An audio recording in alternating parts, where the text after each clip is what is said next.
transporte, algumas coisas ligadas à sustentabilidade e educação. Então são coisas que a gente priorizou dentro desse processo.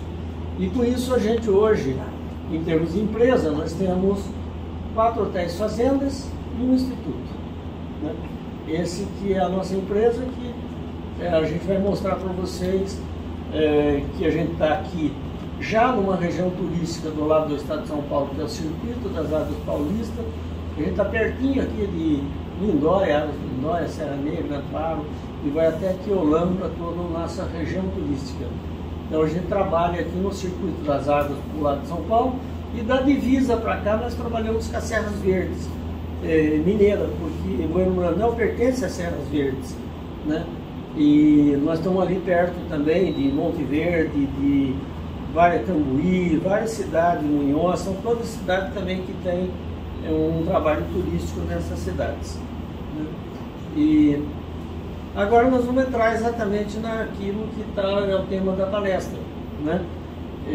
Que é a gente falar de acessibilidade em espaços turísticos, né?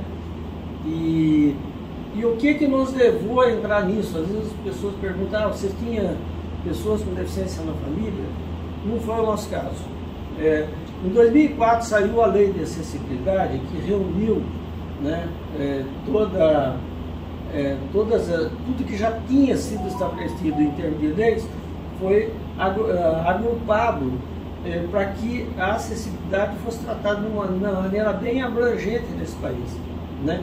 E que se tornasse uma lei obrigatória, federal obrigatória, para que todos pudessem cumprir as leis de acessibilidade nos estabelecimentos comerciais, de serviços, de turismo e assim por diante, né? E como a gente estava no ramo de turismo, a gente foi numa feira chamada Adventure Sport Fair em 2005, e lá estava o Ministério do Turismo falando sobre acessibilidade no turismo.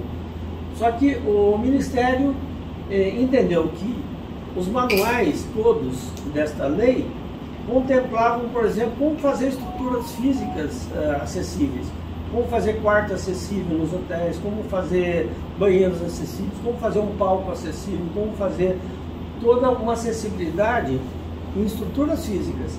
Também a comunicação foi contemplada com esse projeto de lei, né? E também toda a parte de qualificação de pessoas fala de tudo isso nas questões de acessibilidade, tanto dos espaços comerciais como também os espaços pertencentes aos espaços públicos, né? Todos os lugares de atendimento público, etc, né? E o que nos impressionou muito nessa apresentação é que já em 2000 eles tinham apresentado o índice, porque foi em 2005 que a gente foi, mas já eles tinham apresentado em 2005 que no Brasil já existia 22 milhões e meio de pessoas com deficiência dentro do critério que foi usado pelo IBGE no ano 2000, né? Que era o dado estatístico daquela época. Em 2010 já saiu uma outra estatística dizendo que era 45 milhões, porque eles mudaram um pouco o critério, entrou baixa visão, entrou pessoas com pequenas deficiências, entraram dentro desse contexto. E aí o número passou de 12,5%, dobrou para 25% da nossa população com algum tipo de dificuldade, algum tipo de deficiência, né?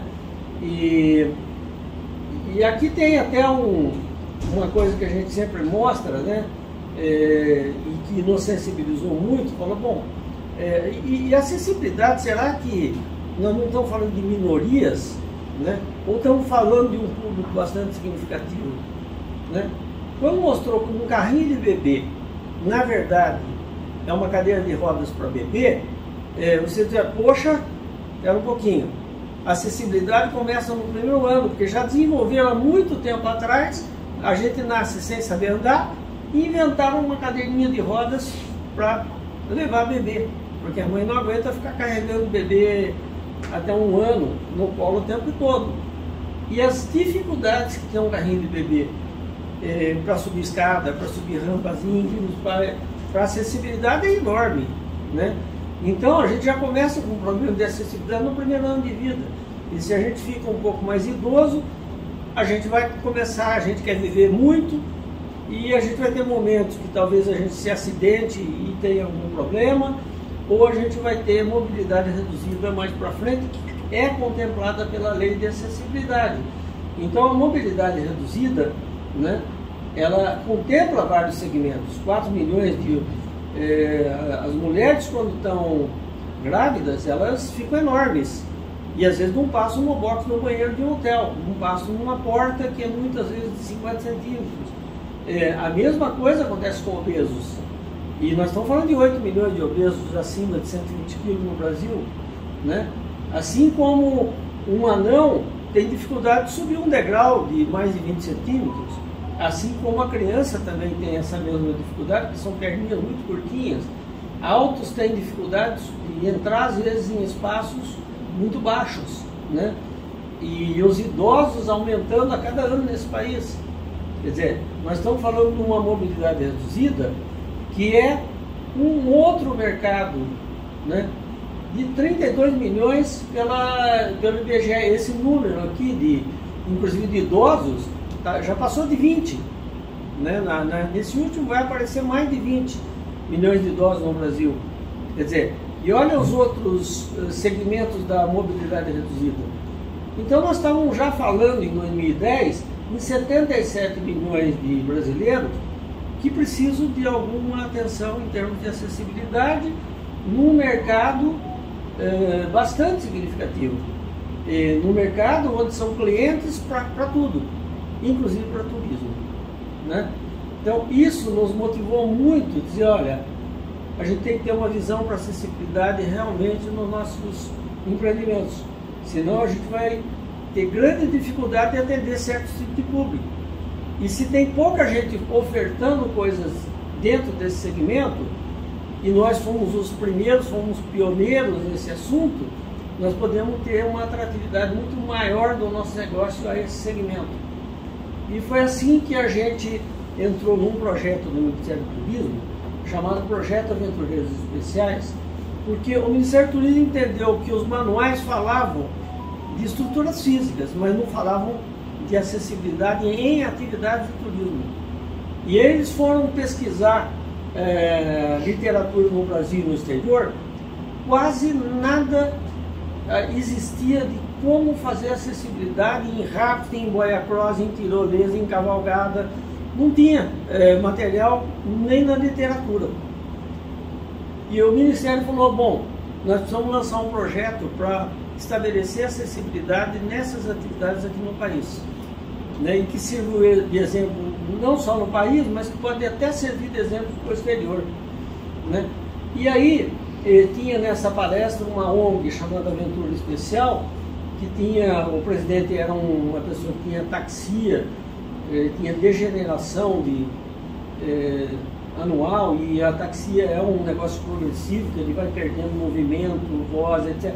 E ele tinha montado uma ONG porque ele notou que quando ele fazia atividades de aventura, era melhor do que fazer, por exemplo, tratamentos, né?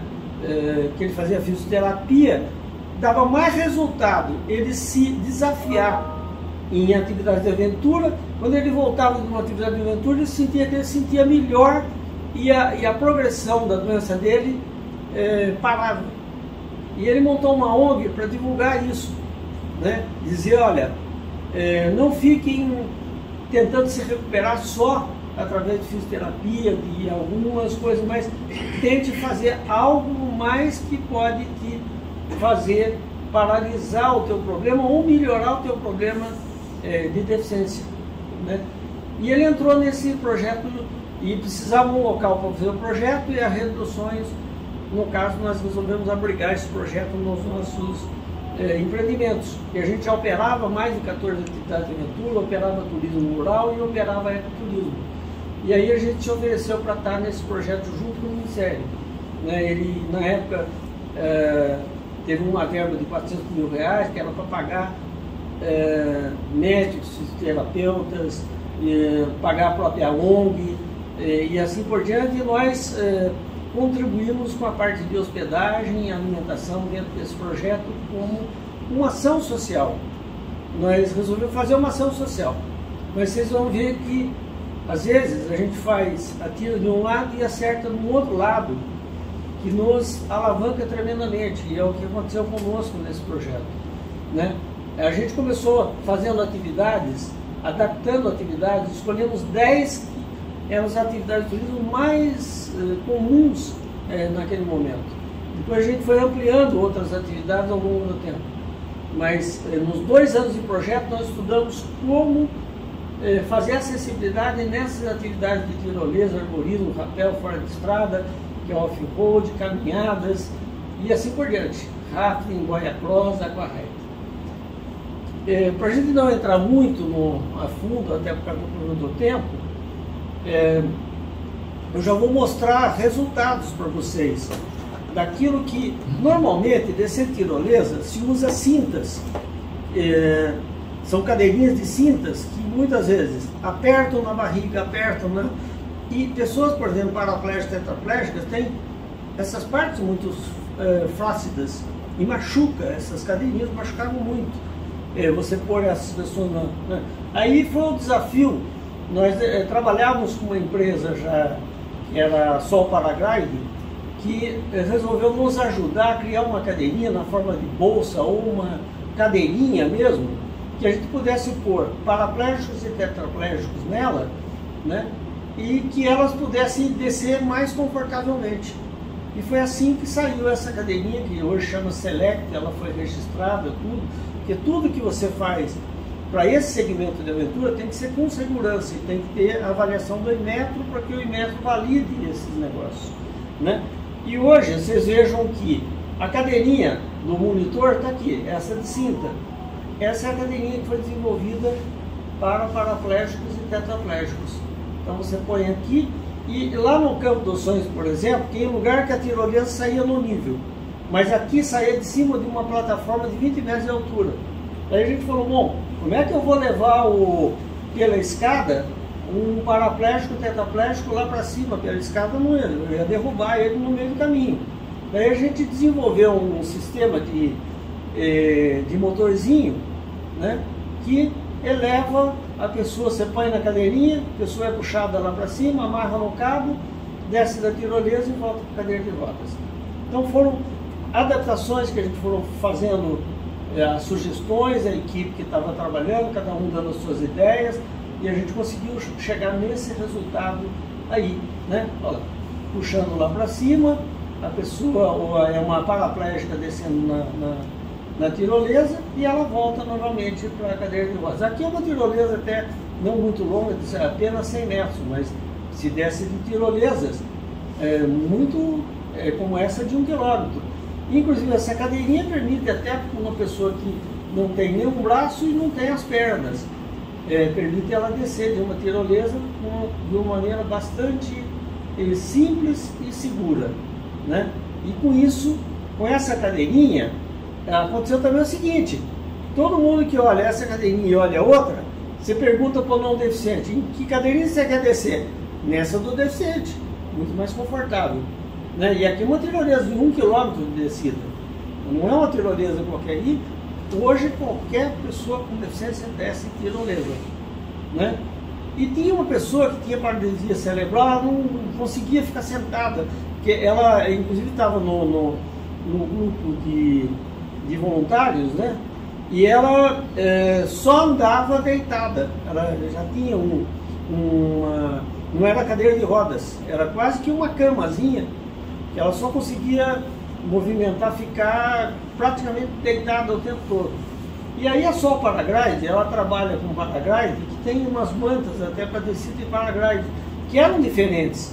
Mas ele falou, não, eu consigo fazer uma adaptação de uma manta, que a gente pode colocar essa pessoa para descer deitada de tirolesa.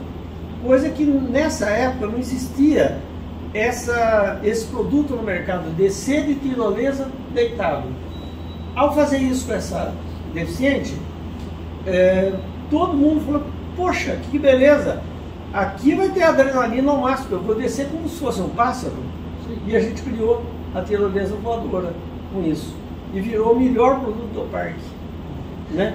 Você vê que às vezes você busca uma melhoria na acessibilidade, mas você cria um produto para todos. E foi assim que a gente, na tirolesa voadora, a gente criou um produto extremamente atrativo para o parque.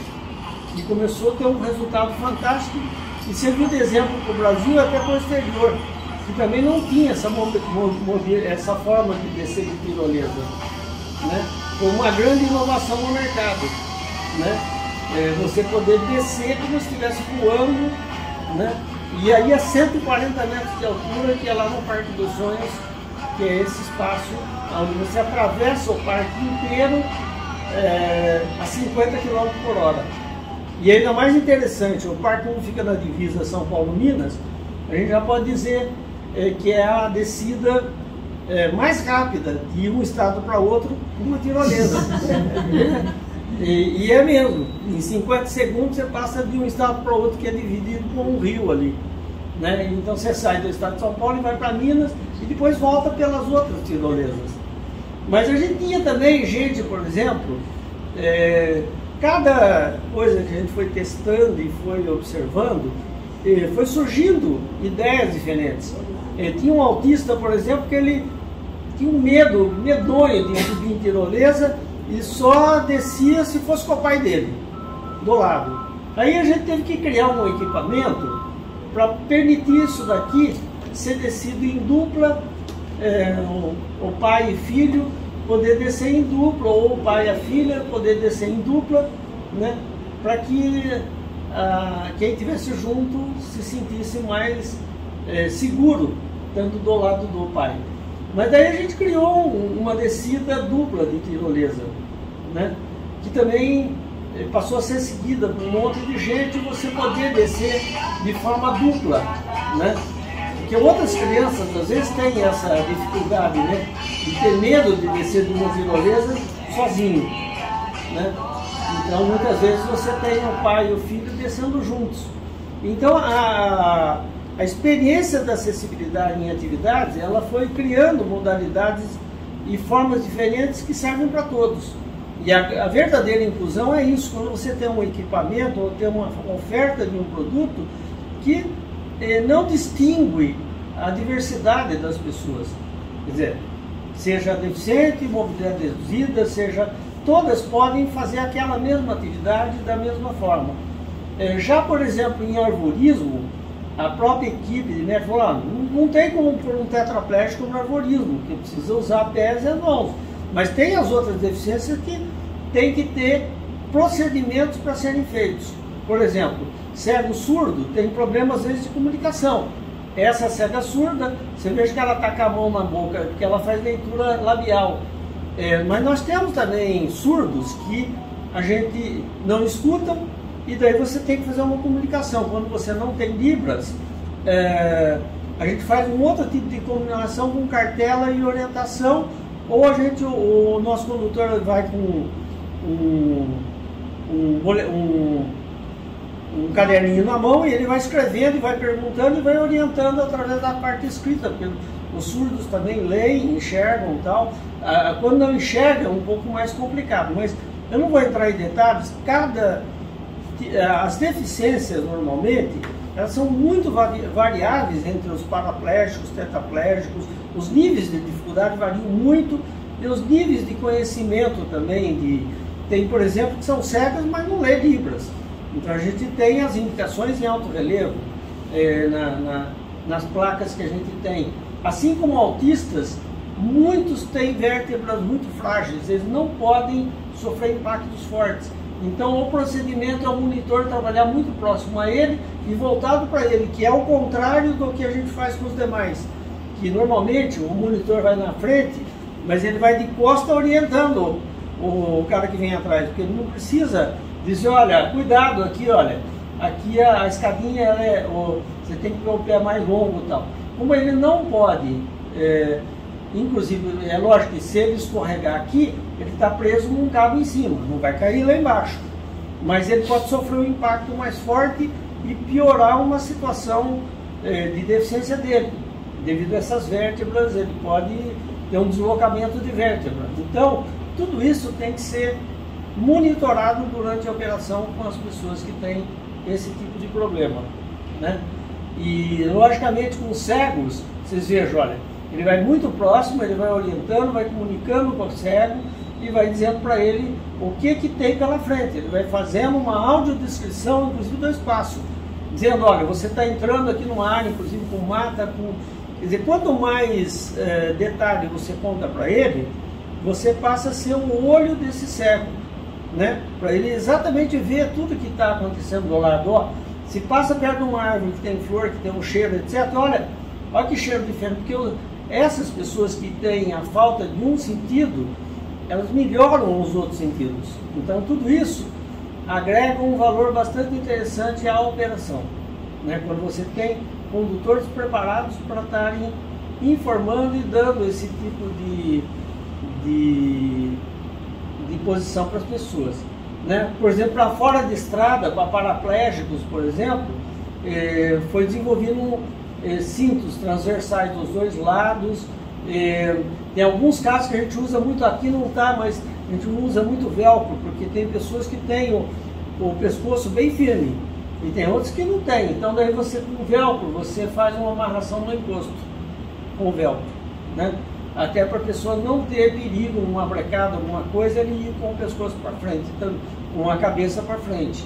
Então são todos os procedimentos hoje que estão descritos para essas operações, né? Por exemplo, em água, às vezes você tem que levar o deficiente em algum lugar, e tinha já o início de um projeto de uma cadeirinha flutuante, com rodas cheias assim, né? Flutuava, mas tinha só 2 rodas. Depois a gente, em comunicação com o fornecedor, ele usava muito essas cadeirinhas em piscinas, né? Mas a gente começou também a ter uma cadeirinha dessa com 4 rodas que facilitava a flutuação dentro da piscina, né? E no caso de rafting, às vezes para você levar a pessoa até o bote de rafting, tinha que passar um percurso de água. Essas cadeirinhas ajudam muito. Mas para rafting a gente teve que desenvolver uma cadeirinha como essa, que é toda de fibra, toda revestida, porque tem que ser muito macio para não machucar o paraplégico e o tetraplégico. Aqui nós estamos com um tetraplégico nessa cadeirinha, mas não pode ser amarrado aqui totalmente, porque se virar o barco, ele pode ficar encoscado dentro do barco, né?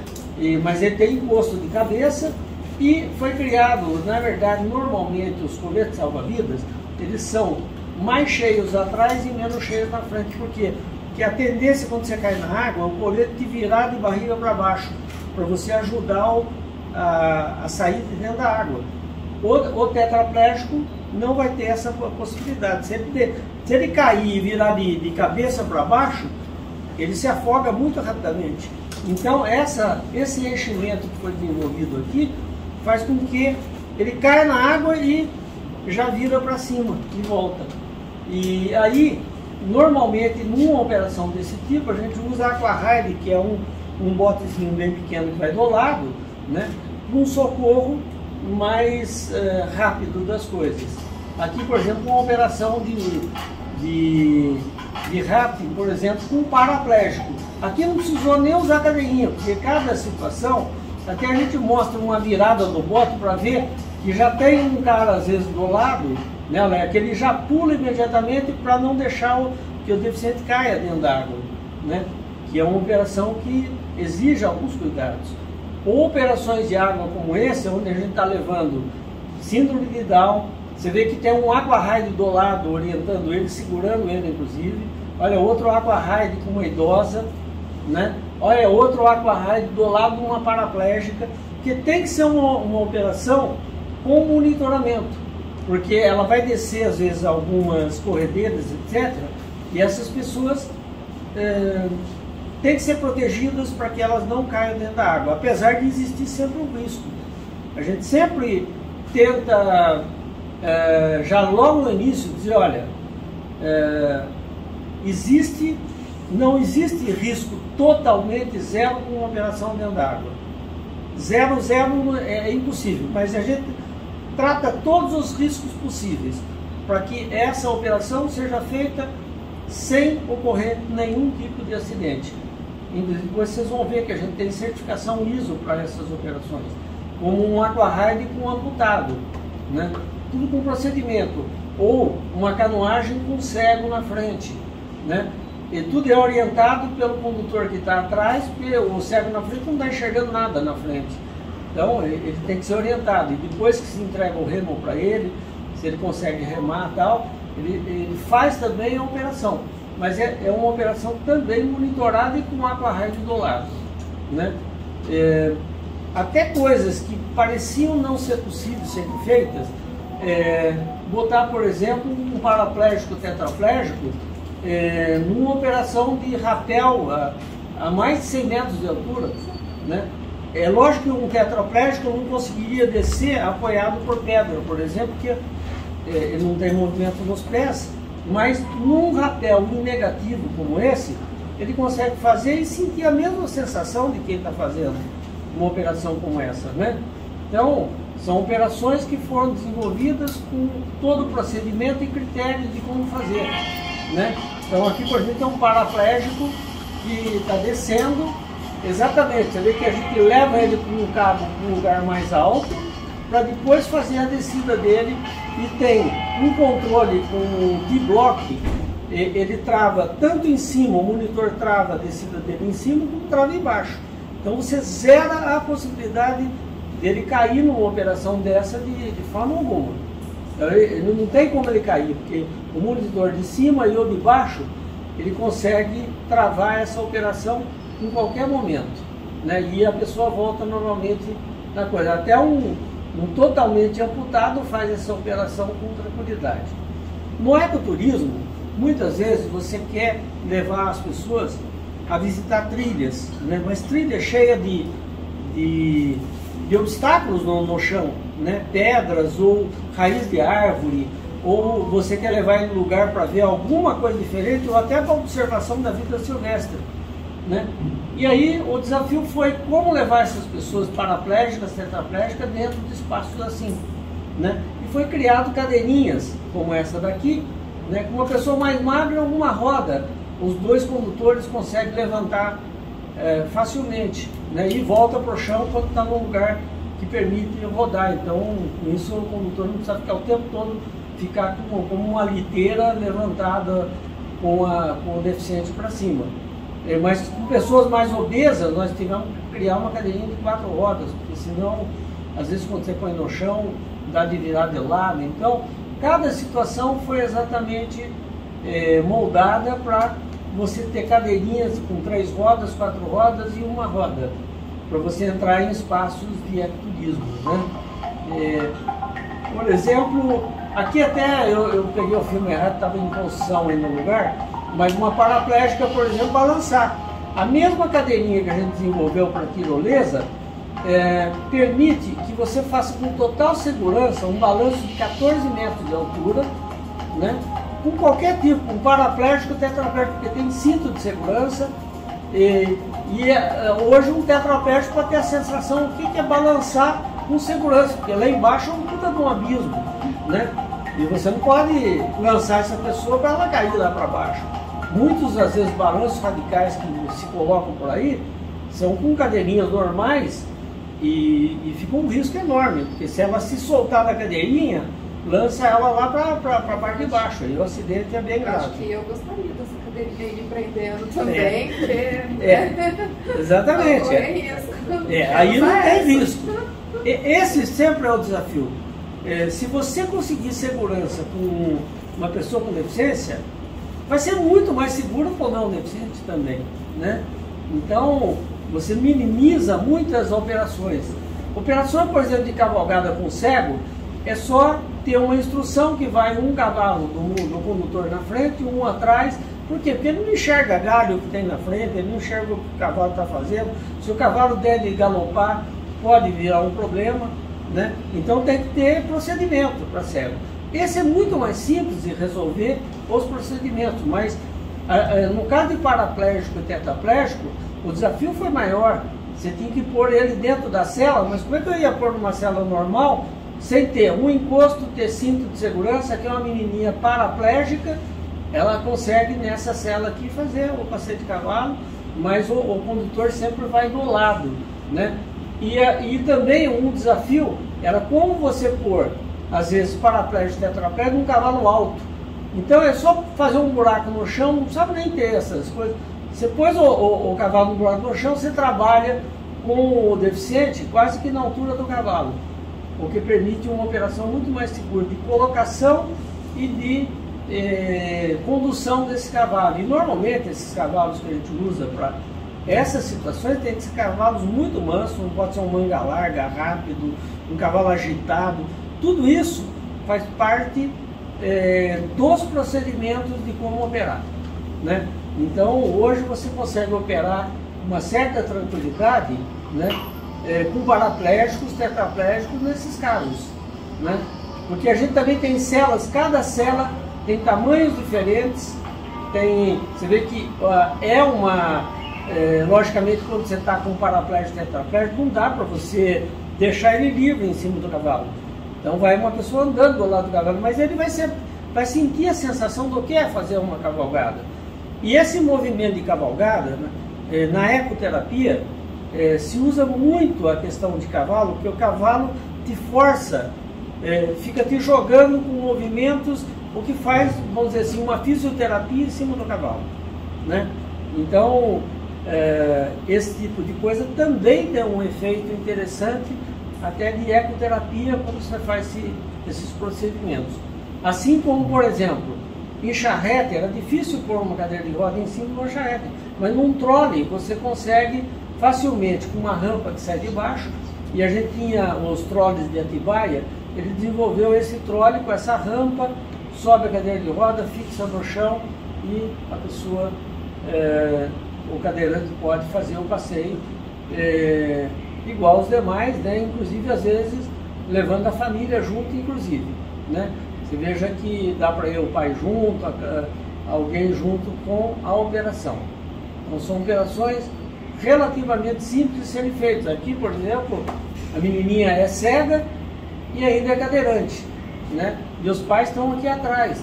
E o condutor, ele vai fazendo a audiodescrição de tudo que está sendo observado lateralmente no passeio.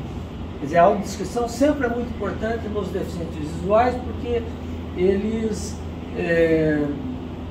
na verdade, ouvem com muita atenção tudo que está acontecendo, os barulhos que estão acontecendo no lugar, porque eles vão passar por lugares onde tem aves, tem coisa. E quando eles passam, por exemplo, um lugar onde está, porque a gente passa do lado do lugar onde tem avestruz e o pessoal dá a comidinha na mão dos avestruz. Então, nessa operação, ela pode fazer isso. Se tem um lugar lá, tem um cabritinho, a gente pega o cabritinho e bota ali do lado para ela se interagir com o animal que está ali próximo dela, né? Também aconteceu uma coisa muito interessante, que a gente conheceu uma bicicletaria em São Paulo que ele era deficiente, fazia algumas adaptações para bicicletas para pessoas com deficiência, inclusive para ele, e ele, na verdade, a gente ficou conhecendo porque o nome que estava ali, a gente achou lá na internet, que o cara, a bicicletaria dele chamava Dream Bike, e Bicicletas dos Sonhos, né? Que ele criou lá e é uma bicicletaria no Cambuci aqui, muito pequenininha. Ele atendia isso aqui. E ele entrou no projeto e falou, olha, eu posso fazer várias modificações, eu posso começar a construir. E a gente foi incentivando ele. Ele fez mais de 30 modelos diferentes de bicicletas para tudo quanto é tipo. Você vai falar, por que ele fez um triciclo com 2 bancos aqui? Porque essa é para o cego ir dirigindo. Com a audiodescrição do lado, a vira direita, a vira esquerda e tal, e o cego dirige, né? Como aquelas bicicletas duplas que o cego pode ir atrás, ou até pode ir na frente, sendo monitorado ou sendo com audiodescrição de quem está na frente. Ou bicicletas que pedalam para paraplégicas, que pedalam na mão e vai para frente e para trás. Adaptação de carrinhos elétricos e orientação de como fazer esse pessoal está usando, como esse senhor que é paraplégico e ele dirige. E ele montou um sistema que você vai para frente, a bicicleta vai para frente, ele vira para trás, a bicicleta vai para trás, empreca tudo na mão. Um sistema bastante engenhoso que propiciou aqui um triciclozinho para paraplégico, né? Assim como A gente tem hoje até algumas cadeiras, como esta, por exemplo, que tem o chassis. Essa cadeira aqui sobe até 20 centímetros de um obstáculo, né, sem virar o deficiente. Ele fica no reto sentado, né? Então, é quase que um veículozinho off-road para individualizado, né? Também a gente tem hoje nos 4 hotéis veículos como esse, que tem uma rampa e a cadeira de rodas vai no meio e a família restante vai aqui. Então você une toda a família num passeio dentro do hotel, né? E também, outro desafio, as carretas antigas de passeio de trator, que são muito demandadas dentro do hotel, tinham escadinhas aqui atrás e as pessoas entravam tudo por detrás. Idosos às vezes tinham essa dificuldade, crianças tinham dificuldade. Ao fazer uma plataforma lateral na altura do piso da carreta, não só a cadeira de roda ficou fácil de entrar, mas como as demais pessoas entram na carreta com mais segurança e mais facilidade, né? Vocês vejam que todo mundo se adequa dentro, a cadeira de roda também vai dentro, é amarrado no solo, tem um lugar específico para as cadeiras, e isso torna toda a operação muito mais interessante. Assim como o chalés, que a gente iniciou com um adaptado para pessoa com deficiência, com plataformas, às vezes o pessoal reclama de custos, mas um mobiliário mais adaptado para quartos é não ter portas, ter guarda-roupas, são muito simplificadas as estruturas, o que torna isso tudo ser feito com um custo muito mais interessante. A própria colocação a 1,20 dos cabideiros facilita para o cadeirante, mas facilita para o anão, facilita para a criança colocar suas roupas aqui todas penduradas. E a altura da mala também, e sempre obedecendo, que a cadeira de rodas ela tem que entrar. Então esse espaço entre aqui e aqui não pode ser menos do que, o ideal seria 85 centímetros, porque a cadeira de rodas consegue entrar aqui, ele consegue manusear as coisas, e quando você não tem controle de mão, é bom que o ar-condicionado também seja acessado pelo cadeirante ou pela criança de maneira mais prática. E banheiros, tendo as cadeirinhas de banho e as barras, para o não deficiente, isso não pode não ter não ser uma necessidade, mas pode ser útil para todo mundo. A gente até brinca com pessoas que às vezes vêm lá, porque hoje o que aconteceu é que a gente começou a adaptar os nossos apartamentos para pessoas com deficiência e muitas pessoas começaram a preferir esse tipo de apartamento.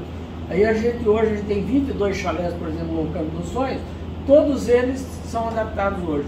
Todos servem para todos, porque a gente adotou um desenho universal para que a gente não tivesse distinção de colocação de pessoas com deficiência ou não deficiência em locais diferentes, né? Assim como uma outra coisa que reduz custos muitas vezes, na fazenda, todo lugar que tem rampa tem que ter corrimão duplo, o de baixo para o cadeirante, para as crianças e anões, etc., e o de cima para os adultos, né? Isso é obrigatório, inclusive por lei, não só hoje no nível de deficiência.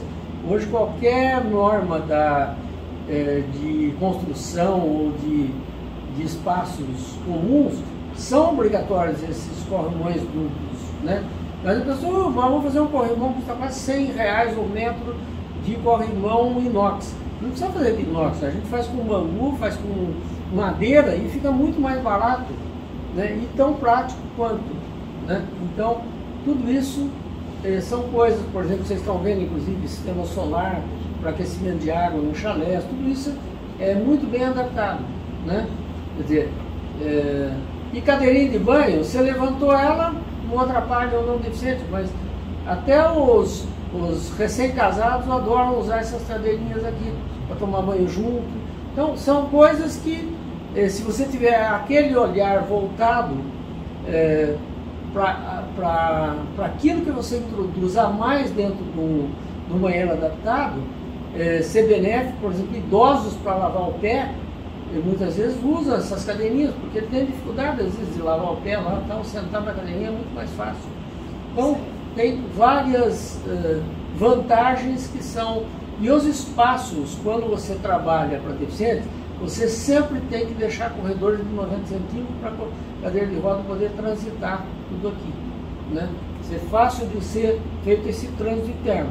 Nos nossos hotéis, um deficiente visual, se ele chegar na recepção, ele consegue ir até o apartamento dele, até o restaurante, sozinho, sem nenhuma ajuda, porque a ajuda dele, a autonomia dele está nesses direcionais de solo, e toda vez que ele encontra piso de alerta de bolinha, tem plaquinha em braille em alto relevo para ele se orientar onde que ele está e para onde ele quer ir. Então fica muito fácil disso. E os equipamentos hoje que foram desenvolvidos pensando na acessibilidade ficaram melhores do que os mais antigos, que são coisas com barra, porque às vezes tem pessoas que não têm dedos, etc., têm dificuldade de apertar esse botão aqui de cima. Então hoje você tem no mercado todo caixas acopladas. As torneiras mais antigas, que eram de tarraxas e davam muito problema no corinho, etc., foram simplificadas com torneiras meia volta, que são muito mais fáceis de serem feitas a manutenção. Você vê que a acessibilidade, ela fez evoluir equipamentos, inclusive, que estão sendo usados de maneira muito mais ampla, não só por causa da acessibilidade, mas porque elas são muito mais eficientes do que as antigas, né? Então você tem assim os espaços, né? A diferença desse tipo aqui de caixa acoplada e coisa, porque aqui normalmente a lei de acessibilidade, a altura da cadeira está 46 centímetros. Então essa altura aqui é um pouquinho maior do que as bacias comuns, né? Que a bacia comum ela está em torno de 40 a 42. As acessíveis, ela chega com a tampa 46. Então, e tudo tem que ser mais fácil. Ó. O porta-papel higiênico, né, tem que ser 15 centímetros na frente aqui da ponta. Mas isso, para os demais, isso também é interessante. Tá, vamos lá. Estão chamando que eu falo muito aqui. Mas está ótimo. E a hora é que eu estou deixando, porque tá interessante, a gente tem um tempinho aí, porque tem almoço agora, então assim, quem precisar sair, fique à vontade, mas... Estou tentando agilizar um pouco, mas nós estamos indo já, está mais do meio para o fim. Então, porta-papel higiênico, por exemplo, para todo mundo. Às vezes o pessoal põe porta-papel higiênico aqui, e para todo mundo é mais difícil de pegar. Ou põe a ducha higiênica aqui atrás, que é mais difícil para todo mundo. Então, a norma de acessibilidade te orienta sobre tudo isso, né? E te facilita a vida, não só para o deficiente, mas para todas as pessoas, né? E é isso que é interessante nesse processo de você fazer acessibilidade nos espaços, né?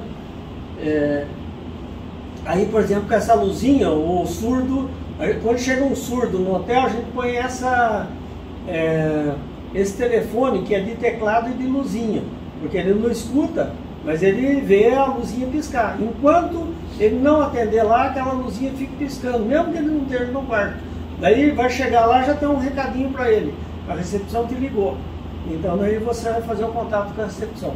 Uma outra coisa que foi em função da acessibilidade, mas criou um mercado novo para nós, foi que o cego que veio no programa com o cão guia, a gente perguntou para ele, mas o que seria interessante num chalé para o cão guia? Ele falou, olha, às vezes eu tenho que lavar o cão, e como é que eu lavo ele lá dentro do chalé?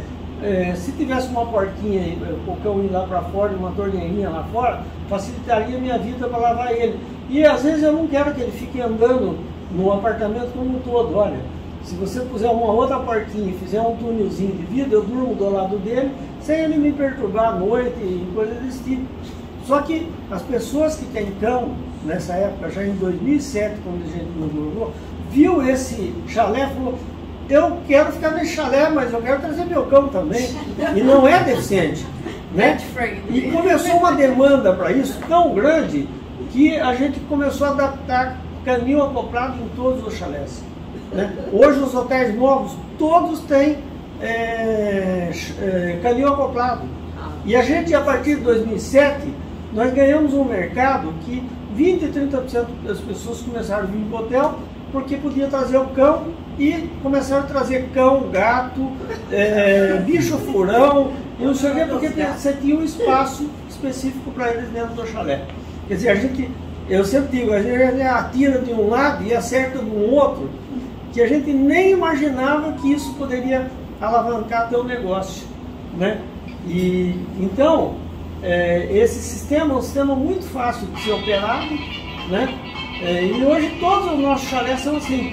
Tem coisa, você pode deixar o cachorro no espaço, você pode dormir ele, porque às vezes cachorro estraga coisas dentro do apartamento. Então à noite você fecha o cachorro ali para ele não ficar fazendo bagunça lá dentro do apartamento, porque a gente também tem norma para receber cachorro. Se o cachorro for lá e detonar toda a roupa de cama ou alguma coisa, alguém vai pagar essa conta. E vai ter que ser o cliente, não tem jeito. Não dá pra gente. E aparece coisas assim inéditas. Às vezes apareceu o cachorro lá que só andava com a traseira raspando. Aí o nosso pessoal da manutenção inventa coisas lá. Fala, olha, chegou um cara lá, tava com o cachorrinho, e ele inventou com uns tubinhos lá, fez uma cadeirinha lá para o cachorro poder andar de forma diferente. Mas quando você começa a mexer com esse tipo de assunto, né, você é instigado a inovar e criar novas coisas. Assim como restaurantes deviam ter sido certos, como manda a norma, manda a lei, no máximo com 85 centímetros de altura, porque como um cadeirante vai pegar comida de maneira autônoma, um paraplégico, né? E também outra coisa, você vai, por exemplo, no restaurante, fala que 5% das mesas tem que ser mais altas, né? Eu vou ter que comprar mesa com um pé mais alto? Não, a gente fez uns pezinhos, tudo de 10 centímetros a mais, chegou o cadeirante, só põe o pezinho aqui embaixo de maneira econômica e levanta a mesa, porque às vezes a cadeira de roda, o braço, não entra dentro da mesa, né? Fica mais difícil de você introduzir o cadeirante ali na mesa. Então com isso você vai criando formas baratas de inclusão, né? Assim como a Manzetti, por exemplo, fabrica esses equipamentos, balanço que você balança, o cadeirante balança do lado do não cadeirante. No carrossel a mesma coisa, está aqui um cadeirante fazendo atividade com os demais e não separando eles.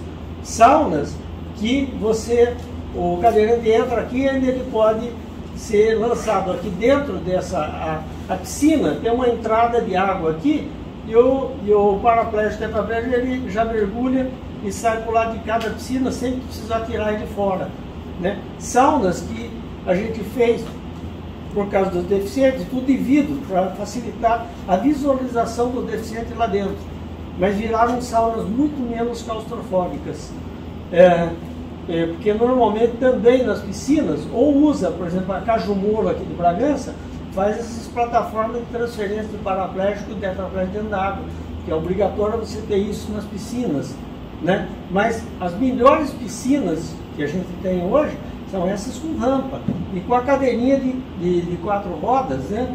Que são flutuantes, que facilita a vida às vezes de idoso e até da criança que às vezes não quer pular dentro da piscina, entra pela rampa.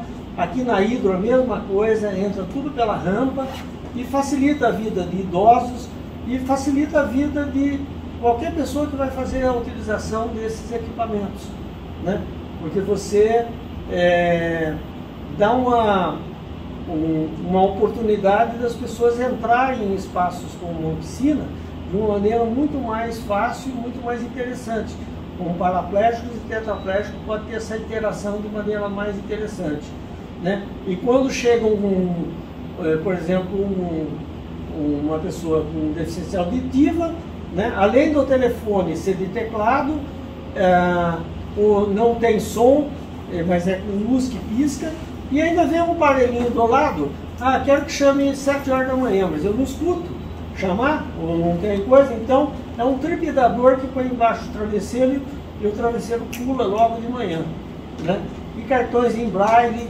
E na parte de comunicação, os sites têm que ser responsivos, tem que ter cada página transformada em voz por cego, tem que ter, para daltônico tem já um modelo diferente, já ele adapta para daltônico, né? E assim por diante. Então você tem uma porção de facilidade, não só para computador, como para tablet, como também para o celular. E esses manuais construídos pelo Ministério do Turismo, que pode ser acessado através do site do Ministério, né, ensina a fazer acessibilidade, não só na aventura, mas como dá orientações sobre a questão da inclusão, faz mapeamento e planejamento de acessibilidade nos destinos e também como atender bem o turismo acessível. E Socorro, por causa desse projeto inicial de turismo especiais, teve vários locais da cidade adaptados do turismo. Porque muitas vezes o deficiente chega em Socorro e fala: a cidade inteira é acessível? Não é acessível, porque chega em muitas ruas da cidade, tem aquelas calçadas com degrau, tem um monte de coisas que a gente questiona até hoje, né? Nós estamos acabando agora, nesse momento, de reformar o fórum, porque o fórum não tinha acessibilidade. E o principal órgão cobrador da lei é a justiça, né? E como é que o fórum da cidade, desde 2004, não acessibilizou? Não temos verba. Não tiveram prioridade, porque verba às vezes sempre tem. Fizeram um monte de coisas, mas não fizeram acessibilidade do fórum. E muitas vezes a juíza foi constrangida a ter que atender cadeirantes no jardim, na frente do fórum, porque o cadeirante falou: olha, eu não vou subir carregado no segundo andar onde está a juíza. Ou a juíza que vem aqui para baixo. E às vezes é isso que a gente precisa fazer em relação às questões ligadas à acessibilidade. E aqui, por exemplo, o portal da cidade foi acessibilizado, o horto municipal, os prédios históricos lá não podem tirar a escada, não podem mexer no patrimônio histórico, põe elevador, então foi posto elevador. O horto municipal recebeu também equipamentos de acessibilidade, área central com direcionais de solo, o elevador aqui do prédio histórico. O elevador pode introduzir aqui dentro sem precisar mexer na escada histórica que está lá, né? Foi desenvolvido na época também maneiras de você atravessar a rua para o cadeirante de uma maneira mais curta e mais segura, fazendo lombofaixas, faixas maiores, e não só aquelas... porque quando chove é um problema, às vezes, para a cadeira de rodas passar nesse espaço aqui, porque está correndo água. Como é que a cadeira de roda vai entrar ali naquele buraco cheio de água, correndo água? Então, mas isso ficou também a redução de um lado da calçada para o outro, porque aqui é tudo estacionamento, facilita a vida não só dos cadeirantes, mas facilita a vida de todas as pessoas que querem passar de segurança, com segurança, de um lado para o outro da rua. E direcionais nos solos, semáforos sequenciais para cegos. Aqui também tem, quando o cego chega aqui, tem um botãozinho que ele aperta para saber que momento que ele pode atravessar com segurança. O Cristo recebeu o elevador para todo mundo subir, o cadeirante subir no pé do Cristo. O museu foi todo acessibilizado na cidade. Os transportes começaram a ter mais transporte com real possibilidade de transportar, principalmente cadeiras de rodas. A igreja teve que fazer rampa na entrada, e aí uma discussão com o patrimônio histórico, até quebraram o mármore de subir no altar. Se o não deficiente pode subir no altar, a briga com o patrimônio histórico falou: olha, se antigamente se dava mais valor para a estrutura física, agora nós temos que dar mais valor para as pessoas. E todos têm que chegar em todo lugar que todo mundo chega. E assim o comércio também começou a fazer rampa, até para subir no coreto fizeram uma rampa lateral aqui, porque pode ser um cadeirante músico que vai cantar aqui em cima e teria que ser levado carregado, coisa que não é devida. Por exemplo, o jardim sensorial, treinamento e capacitação de mão de obra para operar com pessoas com deficiência é essencial. Aqui é um treinamento onde puseram um vendo em todo mundo para as pessoas sentirem o que é ser um deficiente visual, né? Para ela poder, na verdade, orientar o deficiente visual da melhor forma. Ontem até houve uma discussão de terminologia. Você vê que a pessoa aqui pegando no cotovelo e às vezes não no ombro, né? Eu acho que às vezes a gente também quando a gente vem num lugar como esse, a gente às vezes não faz essencial e fica discutindo o detalhe. Mas o detalhe, o próprio deficiente às vezes, ele tem que contribuir para que o detalhe seja, que às vezes pegar no ombro, às vezes o deficiente pisa no pé de quem está na frente, mas essas coisas, eu acho que a gente está tão longe do ideal que fazer o básico já é o essencial, né? É lógico que a gente puder já estar orientando as pessoas a fazer da maneira mais adequada, sempre é melhor, né? Mas o que mais nos deixou felizes nesse programa foram com os resultados. Eu, como empresário, lógico que eu quero ganhar dinheiro. Vocês perguntar, entrei nesse negócio visando dar uma contribuição social. Mas eu não imaginava que cada deficiente vinha com 3 ou 4 não deficientes. Maior ocupação das minhas unidades do hotel. Olha, nós começamos, quando a gente começou o projeto, inaugurou em 2007, vinha 400 e poucos deficientes no ano nos hotéis. Passou de 7 mil pessoas com deficiência no hotel. Olha o aumento de público, né? E imagina se você multiplica isso por 2, por 3, que eram os acompanhantes, quantas pessoas a mais. E olha o que aconteceu com a ocupação nos nossos hotéis. Começou a passar de 80% anual, meio de semana e final de semana. Muitos deficientes viajam em meio de semana. Muitos idosos viajam no meio de semana, inclusive porque a gente tem uma taxa mais barata de meio de semana para quem quer viajar, porque é um problema do setor hoteleiro. Aqui em São Paulo tem problema de lotar final de semana. No interior, lazer, tem problema de lotar no meio de semana. Então a gente trabalha com escola, terceira idade, deficientes. Começou a dar um resultado nos hotéis fantásticos em termos de ocupação. Ponto que levou a gente a construir mais 2 hotéis.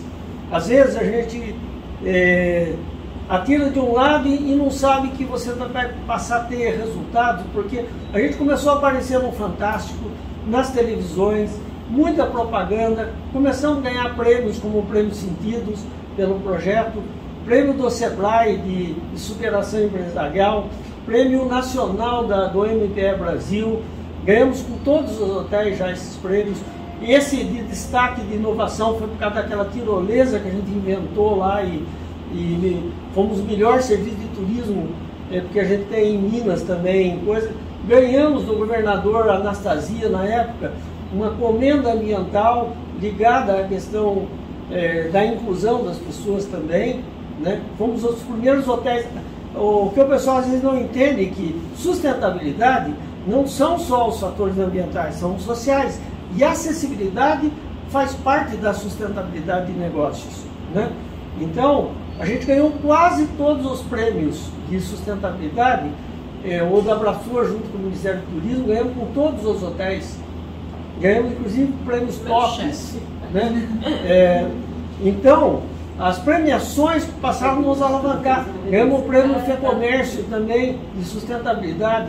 Fomos transformados em ecolíderes pelo TripAdvisor. E este ano passado foi uma grande surpresa a gente receber pelos 4 hotéis o prêmio máximo do TripAdvisor, que é o Best of the Best. Os 1% dos melhores hotéis no Brasil, que tem uma amplitude de atendimento às pessoas, de inclusão, né? 2 hotéis a gente já vinha recebendo o TripAdvisor anualmente, né? E os mais novos também foram todos classificados entre os melhores hotéis do mundo, né? E em 2014 nós recebemos um prêmio de direitos humanos entregue pela presidente na época, devido a esse projeto de inclusão das pessoas, né? Mas o prêmio mais significativo também foi em 2014, que é na maior feira de turismo que existe no mundo, que é a WTM Londres, né? Nós ganhamos o prêmio máximo de hotéis. Fomos classificados como os hotéis mais acessíveis do mundo, Best for People with Disabilities, né? E entre as 10 categorias ainda que tinham lá, que tinha os melhores resorts, melhor não sei o que, nós ganhamos o prêmio geral da noite, numa plateia de mais de 700 pessoas e 130 secretários, ministros de turismo de todo o mundo. Só não estava um ministro de um país. Vocês imaginam qual? Era o Go Brasil, que não acreditou que a gente podia ganhar. E infelizmente a gente não... E olha, quem entregou o prêmio para a gente foi a ministra do Turismo de Oman. Daí escolheram um dos ministros que estava lá para entregar o prêmio, porque nós fomos surpreendidos com a ausência nem do presidente da Embratur, e tinha stand lá nessa feira do Brasil, mas ninguém do Brasil estava lá para entregar o prêmio. E nós ganhamos depois, em 2018, com a Terra dos Sonhos, o Prêmio Nacional de Turismo. Ganhamos da Câmara de Comércio dos Estados Unidos o prêmio também dentro da área social. Ganhamos o prêmio da ABETA, Associação Brasileira de Turismo e Aventura e Ecoturismo, que nós somos sócios fundadores. Ganhamos o prêmio de empresas mais seguras em operações de turismo e aventura no Brasil. E ganhamos finalmente um prêmio esse ano passado, que foi o prêmio máximo. Na verdade, a Brastur, o Ministério do Turismo, entendeu? Vocês não podem concorrer mais a esses prêmios. Vocês já ganharam todos. Então você vai ser jurado a partir de agora. Então, me transformaram em jurado do Prêmio Brastur de Sustentabilidade junto com o Ministério. Né? E nós temos certificação, fomos os primeiros lugares no mundo, depois de 10 anos de ter a certificação brasileira em turismo e aventura, também fomos os primeiros a receber a ISO no mundo, a certificação de operações de turismo e aventura. E também nós somos os únicos 2 hotéis no Brasil hoje, ainda infelizmente, apesar de ter todas as normas de certificação para turismo e aventura, para hotéis, nós somos os primeiros e os únicos que têm uma certificação em acessibilidade. E Socorro ganhou o prêmio Rainha Sofia na Espanha devido ao projeto de Socorro, ganhou um prêmio em Portugal também devido a esse projeto, ganhou aqui no Brasil na categoria Turismo Social também o Top Destinos, e normalmente em 21 ganhou de novo, e somente com muitas parcerias, inclusive do Sebrae, que eu queria agradecer até ao Paulo Henrique por me ter convidado a falar com vocês aqui sobre o nosso projeto, né? O Sistema S tem contribuído muito com tudo isso, né? E a gente termina aqui agradecendo a atenção de vocês. Espero que a gente possa ter contribuído um pouco. Foi excelente. Bom, não sei se alguém tem alguma pergunta, tem que ser rapidinho, porque já está, né, horário de almoço aí. Eu falo muito e... Mas não tem como nem falar. Foi tão completa a informação, né? Não, Zé, eu queria só uma declaração aí. Pois não. De qual peso, né, que a acessibilidade e inclusão tem no sucesso do seu negócio. Então, na verdade, o Ricardo, a gente já conhece ele há muito tempo, ele é um dos grandes batalhadores da acessibilidade aqui no Brasil, né? Ele dá palestras não só no Brasil, no exterior. Ele nos ajudou muito em avaliações que são feitas lá internamente, ele esteve já conosco várias vezes. E eu sempre tenho dito o seguinte, olha, eu comecei tendo o Campo dos Sonhos, né? Foi dando resultado, a gente montou parque. Mas a partir de 2005, com esse projeto, alavancou tanto o negócio que a gente conseguiu construir mais 2 hotéis. E às vezes as pessoas perguntam, mas como é que você, um empresário que não tinha outros tipos de recursos, eu sempre fiz tudo com recurso próprio, como é que você conseguiu crescer? Eu digo, a acessibilidade foi talvez o maior responsável por ter feito o meu negócio dar certo. Porque poucos lugares no Brasil têm essa oferta para esse segmento. E por ter poucos locais que as pessoas com deficiências podem ir e fazer coisas com segurança, né, nós passamos a ser uma referência no mercado. E o pessoal fala, mas eu não invisto em acessibilidade porque não vem deficiente. É a mesma coisa que você monta uma loja e só põe roupa para adulto. Eu não invisto em roupa para criança porque não vem. Você não pôs o produto lá, né? Se você tem um produto para deficiente, você vai na feira de deficiente, tem site para pessoa com deficiência, a gente participa de tudo quanto é evento de pessoa com deficiência. Vai um monte de gente fica sabendo da gente e vai lá se hospedar nos nossos hotéis. Muitos deficientes hoje, inclusive às vezes, tem dificuldade de encontrar vaga para nós lá conosco. Né? Por quê? Porque tem muito poucos hotéis realmente oferecendo acessibilidade. Né? E você ser pioneiro dentro de uma área, a alavancagem econômica que nos deu, e é o que eu falei, eu investi, pensei socialmente e tive resultado econômico. Quer dizer, às vezes a gente atira para um lado e acerta um outro que a gente não imaginaria que ele pudesse ser a grande alavancagem do seu resultado. E a acessibilidade foi essa alavancagem. Muito obrigado.